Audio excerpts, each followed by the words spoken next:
여러분 반갑습니다. 여러분의 멘탈 전도사 천만쌤입니다.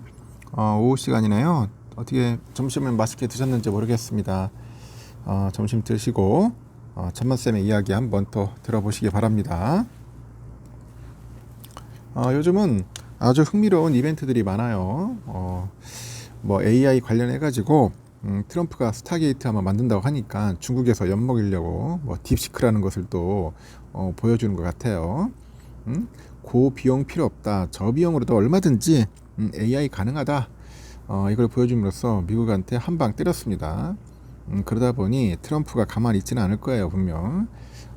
미국 입장에서는 자존심을 구기는 일에는 그에 대한 보복이 있을 것 같습니다.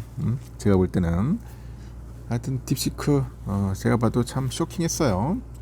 중국도 상당한 기술력을 가지고 있는 건 확실합니다. 있는 것 같고 이걸 볼 때 우리나라는 도대체 뭐하고 있을까 하는 생각도 들어요.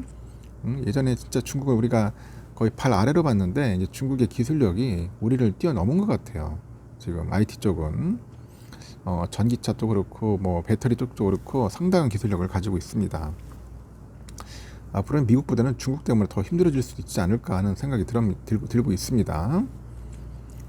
이렇게 AI 업체 딥시크가 이제 쏘아올린 그 공이 삼성전자랑 하이닉스 등 K 반도체주를 흔들고 있는 거죠. 더 비싸고 많은 칩이 더 나은 AI 성능을 보장한다. 이 보장한다는 규모의 법칙, 그 스케일링 로우죠. 스케일링 로우. 이 스케일 법칙이라는데 스케일링 법칙 이것이 깨졌기 때문이다. 그런 이야기를 합니다. 빅테크 업체의 수요가 줄면은 AI 메모리 가격이 하락을 합니다. 그리고 최악의 경우 저가 출하 경쟁이 또 이어지겠죠. 여기에 중국 AI 패권을 막기 위해서 미국의 그 대중 반도체 이 수출 규제도 부담스러운 거예요. 수요 감소는 물론이고 중국이 AI 반도체 내재화에 사활을 걸면은 결국은 K 반도체는 언제든지 추격당할 수 있다. 그렇게 이야기들을 하는 거죠. 그런 우려를 반영하듯 설 연휴 직후 보니까 그 증시에서 하이닉스가 거의 10% 가까이 빠졌죠. 9.86% 폭락을 했어요. 여기 한미반도체 6.1%, 삼성전자 2.42% 이렇게 내렸습니다. 투자자들은 지금 고민이에요. 이걸 팔아야 할지 버텨야 할지 고민입니다. 많은 개미들이 상당히 지금 고민스러울 겁니다. 여러분은 어떻게 할지 궁금하지 않나요? 전문가들은 또 이런 얘기를 해요. 단기 조정은 있을 수 있는데 급락 때마다 비중 확대 기회로 활용을 해야 한다. 전문가들은 또 이런 얘기를 합니다.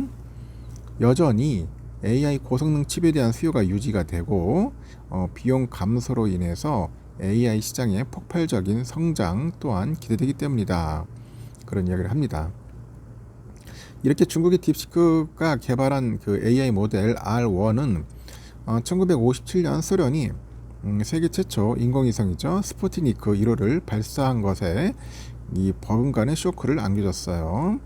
그러니까 개발 비용이 미국 오픈 AI 모델인 챗 GPT 대비했을 때 한 18분의 1에 불과합니다. 성능은 거의 필적한다. 뭐 막상막하다. 뭐 그런 이야기를 하기 때문에 그런 거겠죠. 이 오픈 AI가 엔비디아 고성능 칩인 그 H100을 사용한 데에 비해서 딥시크는 성능이 30%에서 40% 낮은 뭐 저가형 칩 H800을 사용했다. 그러는데 활용한 칩의 수도 오픈AI는 16,000개인데 딥시크는 2,048개에 불과하더라. 뭐 그런 이야기를 합니다.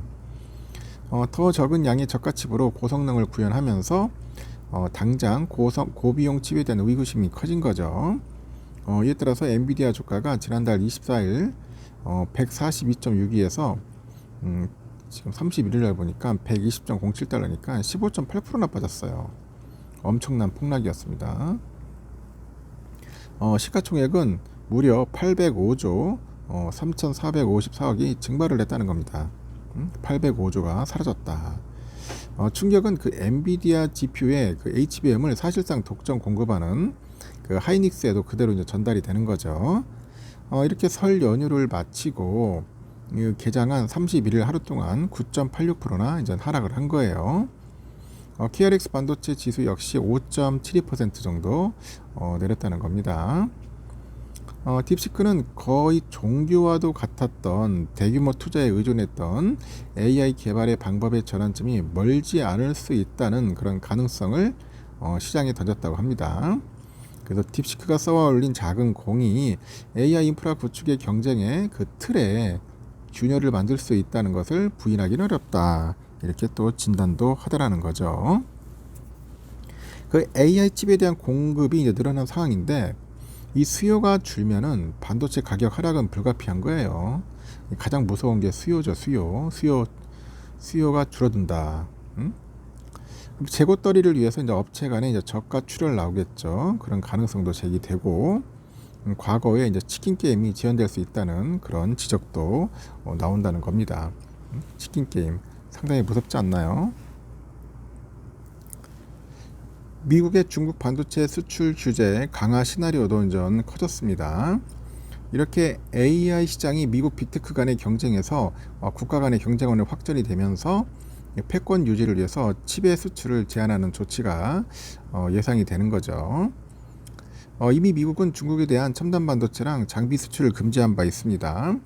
네덜란드 ASML의 EUV 노광 장비는 물론이고 엔비디아 고성능 칩인 H100하고 H800도 이제 시차를 두고 수출을 제한했어요.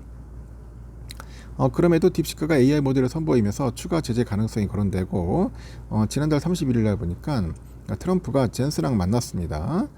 그 딥시크하고 AI 그 칩에 대한 수출 통제 강화 등을 논의한 것을 알려졌다. 그래서 H20의 저사양 칩까지 확대하는 방안이 제기된다. 그런 이야기들이 돌고 있습니다.